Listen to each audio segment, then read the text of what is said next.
Hi guys, Artie McCarty here, and today I am going to teach you how to create a 3D haunted house. It's going to be a pop-up. It's going to be awesome.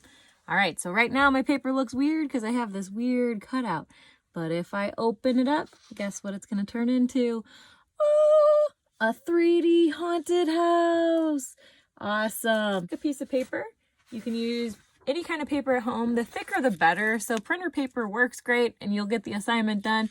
But if you have construction paper, it's definitely a little bit thicker and better. Okay, it'll hold up a little bit better. I had construction paper at home, so I took this big purple sheet, and the first step you're going to do is actually fold it in half like a book. So mine's really big and kind of probably hard to see on my screen, but basically I folded it like a book. So I have my folded, binded edge of my book and my open side, so like a book. Okay, folded that paper in half. What I'm going to do then is I'm going to make sure the fold is on the bottom. Folded, open side, okay? And I'm going to start by drawing 2 lines. Now these 2 lines are going to create the bottom story of our haunted house. So if you want a really wide house, you're going to make it really stretched out, but you don't want to go too far because you have to leave room on the sides or it'll fall apart. Okay, so I probably want to go in here. What I'm going to do is I'm going to take a black marker. You can certainly use a pencil or anything you have at home. I suggest using a ruler or a straight edge if you can, but it's not a big deal if you don't have one. So let's say I go here. I'm going to make 2 lines, okay? 1 over here, and trying to keep it equal on both sides. 2 over here, okay? Now, so it kind of looks like a stretched out number 11. 1 over here, 2 over here, 2 lines. The important part is you want to try to keep your lines even on the top. So if one is a little taller than the other, you want to come in and kind of fix that up and make them the same height. That will definitely help you later. Okay, so once you have your 2 lines ready, you are ready to cut. So you're going to need to grab your scissors and cut along that line. But you got to stop at the top of your line. Super important. So again, I'm on that folded edge and I'm going to cut right there on that fold, and I'm going to cut right up the line as straight as possible, and I got to stop at the tip of my line because remember, we want them to be even. So then I'm going to repeat that on this side on my folded edge, going up my line, and I got to stop at the tip of that line too. Okay. Once I have cut on both lines, I'm actually going to take this little piece of paper and I'm going to pretend it's like a door. So I'm going to take that door and I'm going to kind of carefully but push it forward and push it all the way up and make a new fold and a crease here. So kind of keep that tight and then fold it. And I'm actually going to flip my paper over and repeat that same thing on the back. So I'm going to fold, that way I'm folding it both ways, okay, like a door. All right, now this part's a little tricky, so pay attention. All right, if I put my paper back down and I've just got my folded side and my open side, I'll do it this way so it's like a book again, folded and open side. When I open my book or my paper, okay, I'm going to have this weird bubbly thing in the middle, but that's okay. So what I'm going to do is it almost looks like a book on the inside. Oh, okay. This crease right here where it's folded, I actually want to push that and pop it forward, and I'm going to crease it and fold it the opposite direction. So I'm going to actually take this crease and pinch it backwards so that I'm creasing it the opposite direction. So that's all I did, okay? And if you want, you can even pull it forward, close your book, and crease them all again, okay? And then, guys, when you open it, boom, you've got your 3D awesome looking cutout.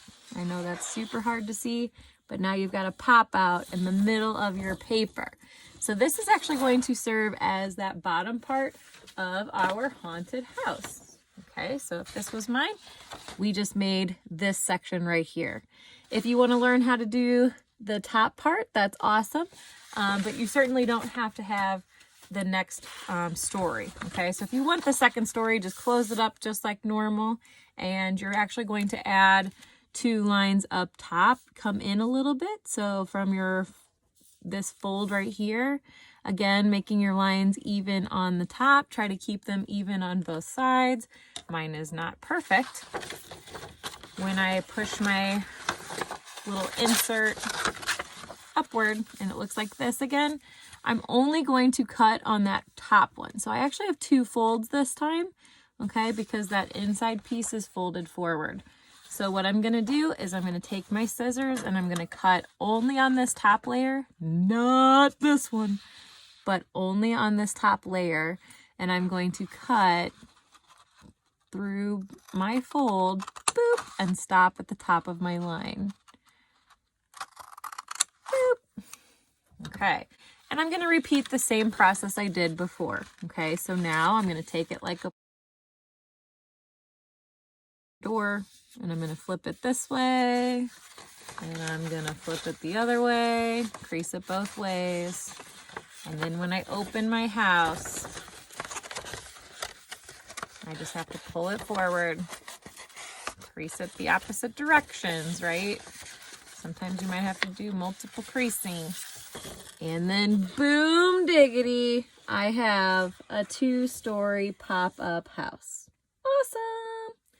Okay, so then now that we've made the pop-ups, we are ready to decorate. So I'm going to teach you the differences between background, middle ground, foreground, and then how to decorate your haunted house.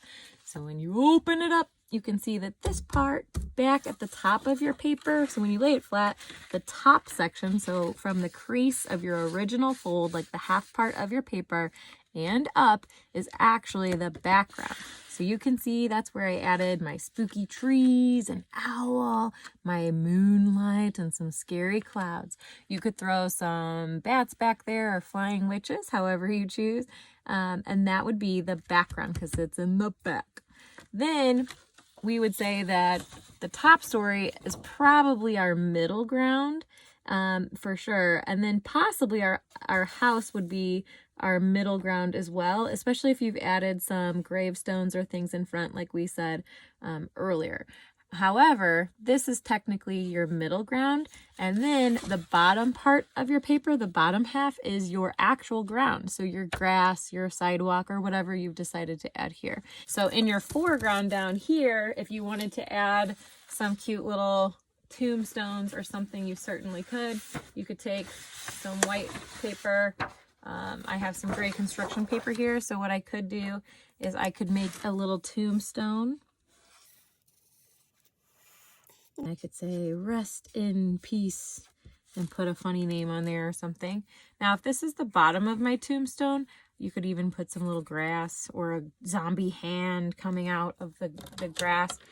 Leave some space underneath your tombstone.